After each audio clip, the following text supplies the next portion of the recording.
ceux qui connaissent, je fais juste une pose d'aplat, c'est-à-dire que je suis en train d'utiliser ma peinture que je vais étaler un peu comme un gros cochon au début, et de toute façon c'est pas là que ça se joue. Je vais quand même essayer de faire attention.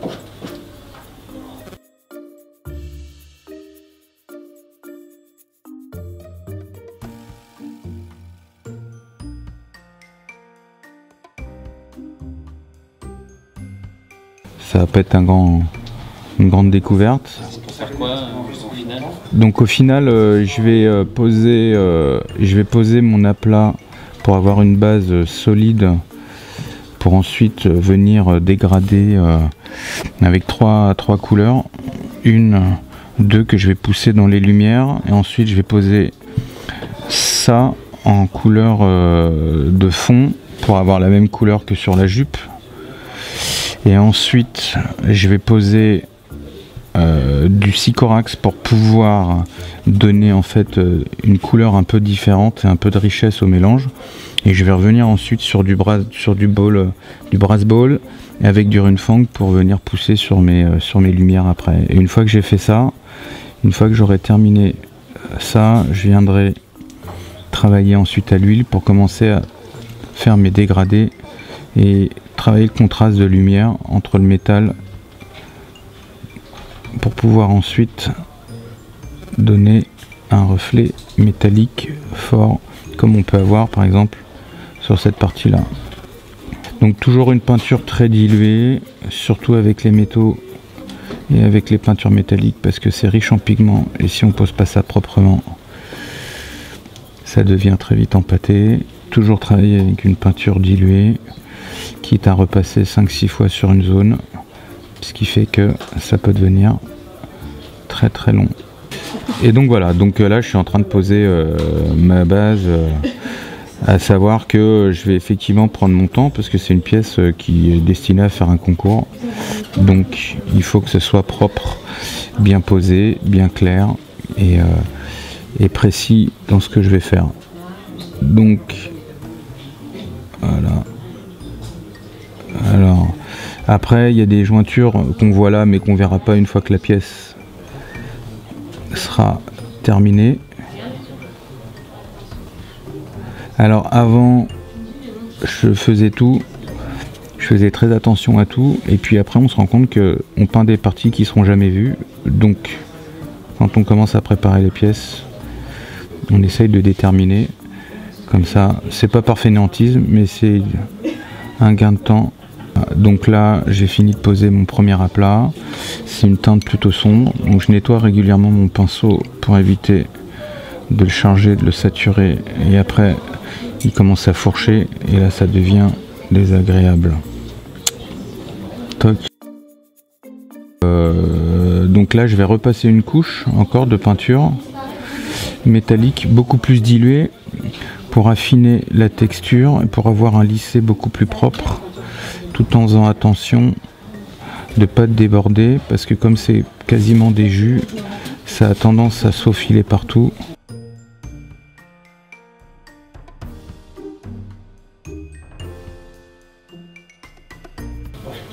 Donc maintenant je vais monter dans mes lumières, donc je vais rajouter à mon mélange de base que je vais poser à côté. Donc là ici je prends mon mélange de base toujours dilué.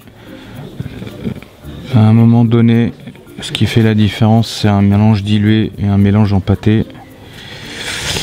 Vaut mieux passer 20 couches propre qu'une seule pâteuse et sur laquelle on ne pourra pas rattraper après derrière.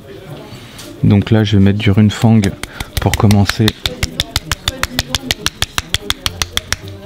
à éclaircir, parce que quand on peint en fait ce qu'on met en base ça a toujours un impact sur ce qui va être sur le dessus. Donc là vous allez voir c'est un mélange à peu près 50-50 de couleurs, voilà, donc bien mélangé parce que les pigments là comme c'est deux deux médiums de la même marque mais qui sont pas fabriqués de la même manière. Ils ont tendance un peu à avoir du mal à s'associer, donc il faut bien mélanger. On décharge le pinceau et là je vais aller par rapport où va se poser la lumière, je vais poser un petit début de peinture.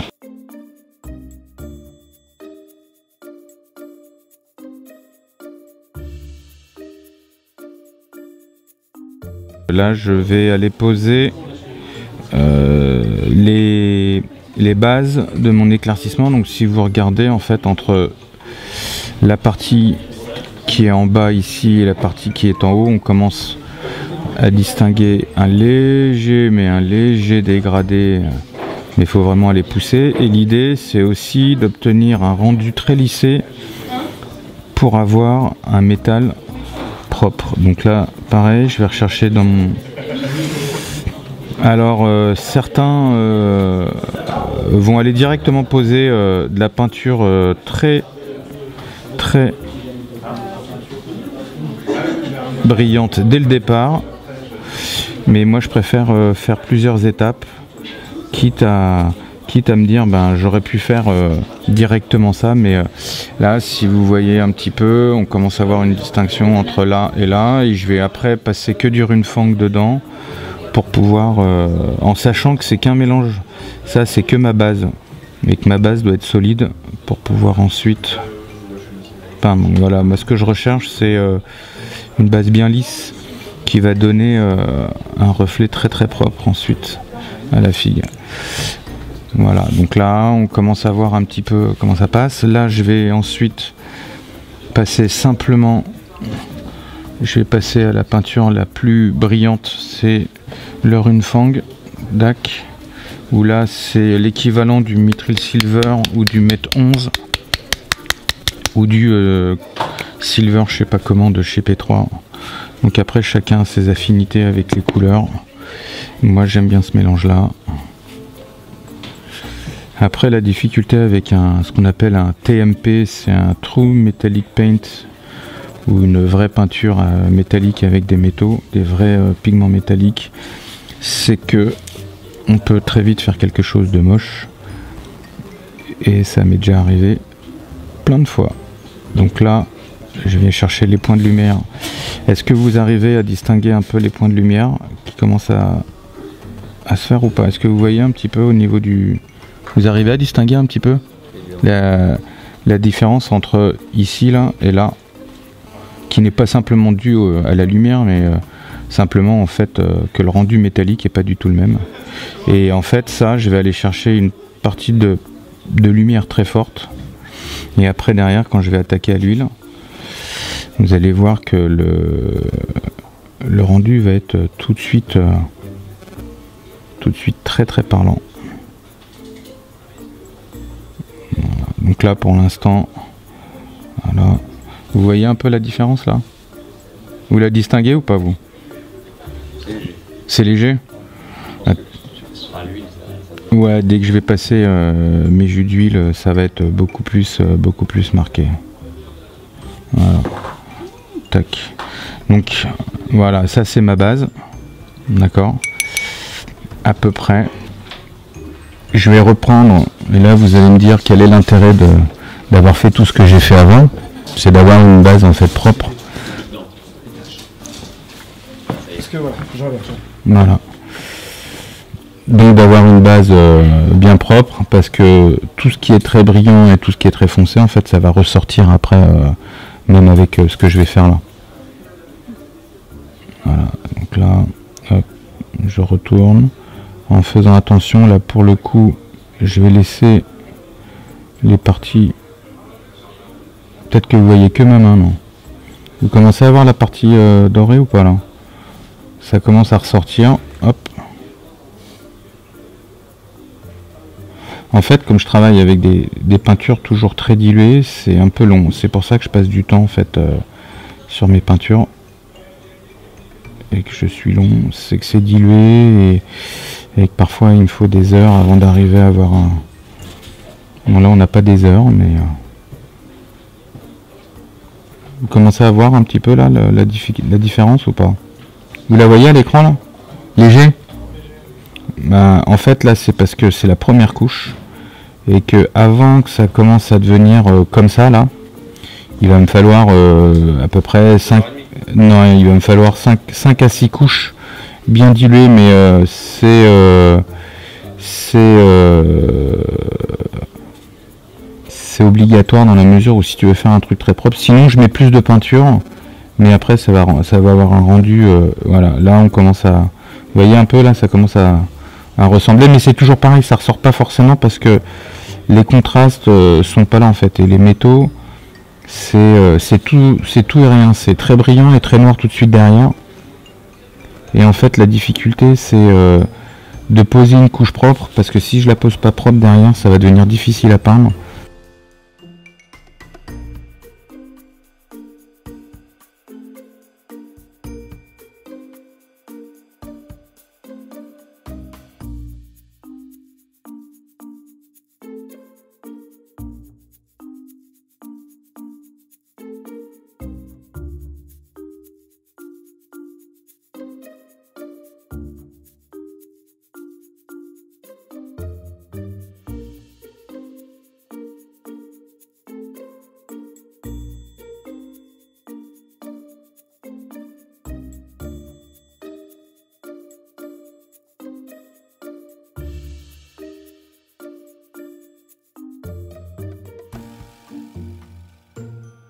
Donc là, comme j'expliquais tout à l'heure, comme la couleur me plaît à moitié pour l'instant, je vais rajouter ça, Sycorax bronze, qui est une couleur un peu plus rouge, qui va ajouter un peu de la couleur dans le mélange. Si le pot a été bien fermé, j'ai pas de surprise. Sinon, la grosse surprise avec la games, pardon, c'est que la peinture sèche très vite et que en 2 jours on se retrouve d'une peinture liquide à un pot complètement saccagé. Donc là je vais aller chercher la couleur qui m'intéresse, parce qu'en réalité la couleur un peu cuivrée va bien rendre avec la peinture à l'huile que je vais utiliser tout à l'heure. Donc là, dans 2h30, hein, pas avant, bien sûr. Vous êtes au courant, vous le savez. Là, donc en fait, je vais déjà cibler les zones qui vont... donc là, je suis pas sûr que à la caméra vous voyez très bien la différence de couleur. C'est subtil. Mais là, par exemple, entre cette partie-là et la partie qui est là, c'est pas du tout le même rendu. Mais de toute façon, après, vous allez voir que...